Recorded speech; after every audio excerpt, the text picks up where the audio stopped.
ल गाइज हामी चाहिँ जमसमबाट उपर मुस्ताङ जाने क्रममा यो त चराङबाट ढाकमार भन्ने ठाउँमा जान गइरहेको छु होइन। पारिपट्टि यस्तो दामी हिमाल छ। सो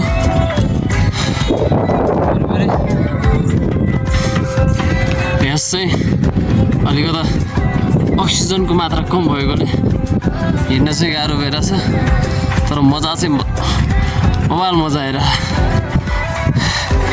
अब तपाईँलाई म चाहिँ त्यो डाँडा पुगेपछि तलतिरको दृश्य देखाउँछु, ढाकमारको दृश्य है त। दुईवटा बाटो पनि मुसाको र बिरालोको जस्तै छ है। हामी बिरालोको बाटो हिँड्न गइरहेको छौँ, यो मुसाको बाटो छोडिदिउँ।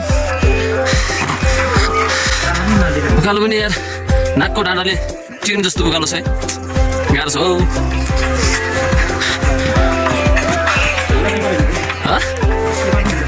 यो बाटो पनि हिँडे मुसाले अलिक ठुलो बाटो बनाएको थियो, मुसाको बाटो यो बिरालोको बाटो हो कि। हामी चाहिँ बिरालोको बाटो हिँड्न गइरहेको छौँ। ठाडै छ को म त बाघ हो, मलाई बाघ ल हेर खोलो पनि आएको खोलामा पाइन्छ नि के हेर्ने होला। डाँडापारीको दृश्य देखाउँ भनेको डाँडापारी नजाने सास रोकेर जस्तो हुन्छ त। के हो पारा एकदमसँगले हिउँको बाटो पनि छ, सिन्चै हो क्या। देख्दा चाहिँ रमाइलो लाग्ने, तर हेर्दा चाहिँ सासै रोकेला जस्तो भएर। ल फाइनल्ली हामी चाहिँ डाँडामा आइपुग्यो। अब डाँडा तलको दृश्य आम्मा छेउमा जानै डर लाग्छ मलाई चाहिँ। ल हामी पुग्ने गाह्रो चाहिँ ढाकमार गाउँ चाहिँ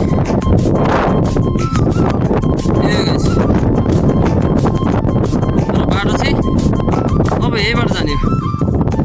यो ओह्रालो झर्दै गर्दा चाहिँ मलाई चाहिँ एउटा दामी गीतको याद आयो कि, आदरणीय नेता सुजन सापगाईको उनको स्वेटर मुभीको।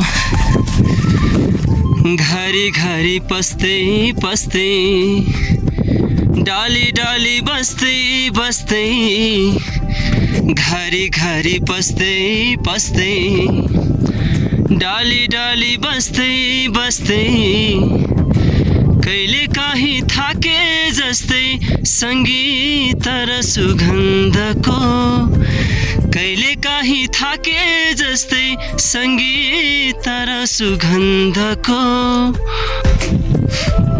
यस्तो यस्तो सही हुन्छ। कहाँ हो कहाँ त्यहाँबाट कहाँ हो कहाँ फाल्तु बाबु।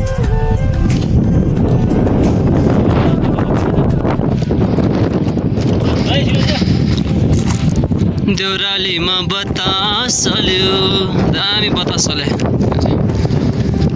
देउरालीमा बतास चल्यो, बतास चल्यो, बतास चल्यो, बतास चल्यो।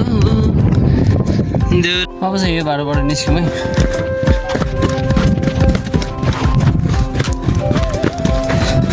कहाँ हो यो, के हो यस्तो छ बाटोको हालत? तलतिर यस्तो छ।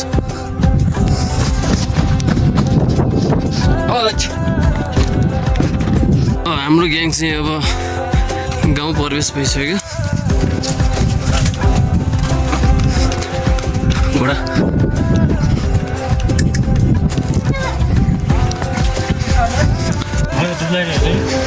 दुब्लाएर है कराउँदै कराउँदैन यार बोकोले। कता हो बाटो? दाइ यो चाहिँ ढाकमार रेड हिल गेस्ट हाउस रहेछ यार। हालत यस्तो छ है लैबरीलाई बाटो पानी हेरेछ त यार। ल केटा पानी हामी चाहिँ गेस्ट हाउसतिर लाग्यो है। अब गेस्ट हाउस खुल्ला छ कि छैन? ढाकमार रेड हिल गेस्ट हाउस। एहे दिदी गेस्ट हाउस भनेर आएको, यहाँ खाजाहरू त पाउँछ अरे। दिदी त हुँदो रहेछ।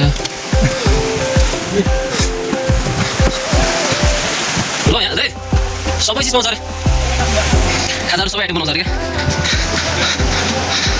अब चाहिँ हामी गाउँतिर लाग्यौँ त्यसै काटीपुल जति चाहिँ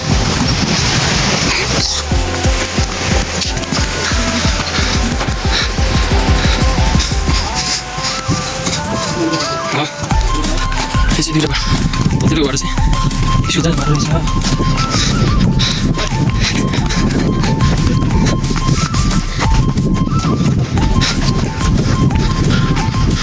त्यसै लोकेकर ढाकमार है सुपर मुस्ताङको चराङ हुँदै गमी हुँदै ढाकमारको गाउँ चाहिँ अब हामी चाहिँ ढाकमारको विद्यालयको हामी चाहिँ ढाकमारको विद्यालय स्कुलमा भोलि आइपुग्न लाग्यो है